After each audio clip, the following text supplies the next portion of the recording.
Today we're going to talk about when it makes sense to be aggressive on the putting green, and also whether or not you should leave the flag in or when you should pull it.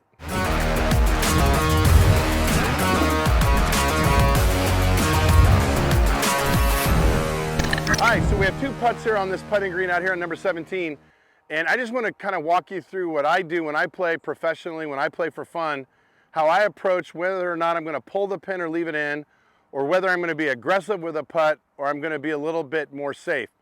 So the first putt is obviously about 45 feet, 2 tiers from the back of the green, which is much higher than the lower part of the green. So because I don't quite know how fast this will be and how hard I need to hit it, I'm going to leave the pin in, because what's the worst case? I ram it, it hits the pin, maybe it goes in, maybe it stays around the hole. But I really don't think at this juncture leaving the pin in doesn't make a lot of sense to me. It makes sense if I leave it in and use it as a backstop. My approach here is I don't want to be real aggressive. Obviously, if I don't get it to the hole, I'll never make it. But if I hit this too hard, I get too aggressive from this distance with this type of putt, it's potential that I could hit this 10, 15 feet past the hole. Heck, might even hit it off the green, and I don't want to do that. So again, I'm looking at the circle in my mind, about a 3-foot circle around the cup. I'm going to play a lot of break so that the ball comes in from the high side. And again, I don't really care if it goes in. I'm thinking more so, let's just get it near the hole so that I can make my next putt and then move on to the next hole.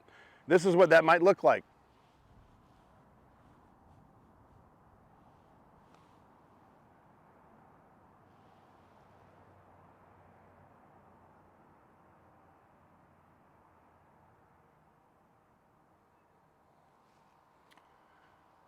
Cool, I could probably make that. This is about 3 feet past the hole. I gave myself a chance to make it. Now I'm what I would say is in the go zone, the make zone. And in my opinion, that's going to be about 20 to 25 feet away from the hole and closer. That's when I pull the pin. I do that for a few reasons. One, I just haven't gotten used to the pin being in. And these are the ones I'm truly trying to make. And because I practice without a pin in, this is what I really want to see in my mind's eye. I don't want to see the flag in my peripheral vision when I'm hitting these 20 to 25 feet or in putts. We talk a little bit about lag putting, aggressive putting. When I'm trying to make it, I got to be aggressive. If I don't get it to the hole, this thing will never go in. So I'm okay if it goes 2-3 feet past the hole. I feel pretty confidently that I can make that on the comeback because I practiced that and I have really good control and I have really good discipline over my 2-3 footers. So I'm going to probably take a little tighter break. I'm not going to be I'm not going to kind of lag it in there and play more break. And I'm actually looking at the cup and I can see the white rim around it. My goal is to kind of have this ball, instead of just kind of dive in and go to the bottom of the cup, I'd like it to run, hit the back of the cup, and then pop in the hole. So it's a little bit more aggressive. I pulled the pin. It's a little different approach than on that lag putt. And this is what that looks like.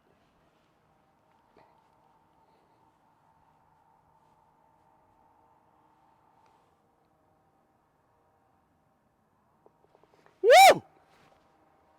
That's your Monday Mulligan here at Monarch Beach Golf Links. I'm not going to lie, that might have taken a couple of takes. But if you practice this and you use that philosophy, lag putting, softer, more break from afar, more aggressive, tighter line, pull the pin when you're closer. That's your Monday Mulligan. See you out on the links.